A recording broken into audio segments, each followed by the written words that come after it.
ডলফিনের ১০০টা দাঁত রয়েছে, কিন্তু এরা হিংস্র নয়। এই দাঁত তারা ব্যবহার করে শুধুমাত্র মাছ ধরার জন্য, চিবিয়ে খাওয়ার জন্য নয়।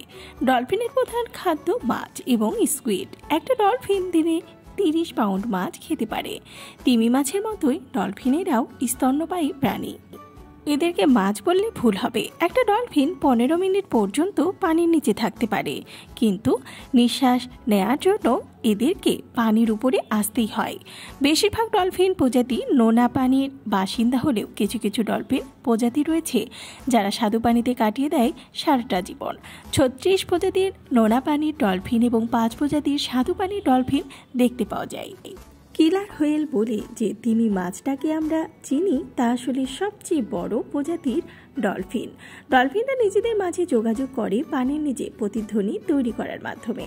ডলফিনের দৃষ্টিশক্তি পানির উপরে এবং নিচে দুই জায়গাতেই ভালো। ডলফিনদের শ্রবণ ক্ষমতা মানুষের থেকে প্রায় ১০ গুণ বেশি ভালো। ডলফিনদের ঘ্রাণ শক্তি তেমন উন্নত নয়।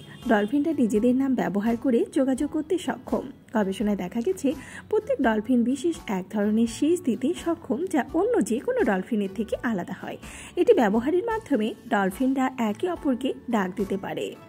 মানুষ এবং ডলফিনের মাঝে সহযোগিতা দেখা যায় প্রাচীনকাল থেকেই। মানুষের সাথে যোগাযোগ স্থাপন করতে সক্ষম কিছু ডলফিনকে দেখা গেছে মাছ ধরার ক্ষেত্রে জেলেদের সহযোগিতা করতে। এর উল্টোটাও দেখা যায়, অর্থাৎ কিনা মানুষের কাছে সহযোগিতা পাওয়ার উদ্দেশ্যে অনেক ডলফিন ছুটে আসে জেলে অথবা ডুবুরিদের কাছে। এমনটা প্রায় দেখা যায় যে মাছ ধরার জালে পেঁচিয়ে অথবা বড়শিতে আটকানোর পর মুক্ত হওয়ার জন্য অনেক ডলফিন মানুষের কাছে এসে পড়ে সাহায্যের জন্য।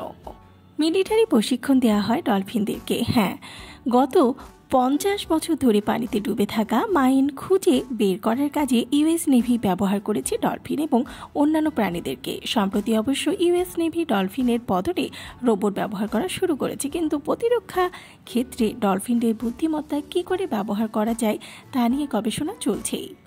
ডলফিনরা উষ্ণ তাপমাত্রা পছন্দ করে, তাই তারা পানির উপরিভাগে সাঁতার কাটতে পছন্দ করে। এজন্য ডলফিনদের সমুদ্র কিংবা বড় নদীর তীরেই বেশি দেখা যায়। ডলফিনকে বলা হয় সমুদ্রে মানুষের বন্ধু। সমুদ্রে পথহারা নাবিককে কিনারা খুঁজতে যেমন সাহায্য করে, তেমনি অথই সাগরে জাহাজ ডুবিতে হাঙরের মতো হিংস্র প্রাণীর হাত থেকেও মানুষকে বাঁচাতে এগিয়ে আসে ডলফিন। ডুবন্ত নাবিকের চারপাশে ঘুরে তৈরি করে ডলফিন বর্ম। তাই যেখানে ডলফিনের দেখা মেলে সেখানে অনেকটাই নিশ্চিন্ত সমুদ্রচারীরা। ডলফিন অর্থ ঠোঁট। এদের নাক ঠোঁটের মতো, শরীর লম্বাটে, শুশুক আকারে ছোট, নাক পোচা। ডলফিন নামের একটি মাছও আছে। লম্বা গড়নের এই মাছটি নীল রঙের, তাতে উজ্জ্বল সোনালি, সবুজ ও বেগুনি আভা রয়েছে।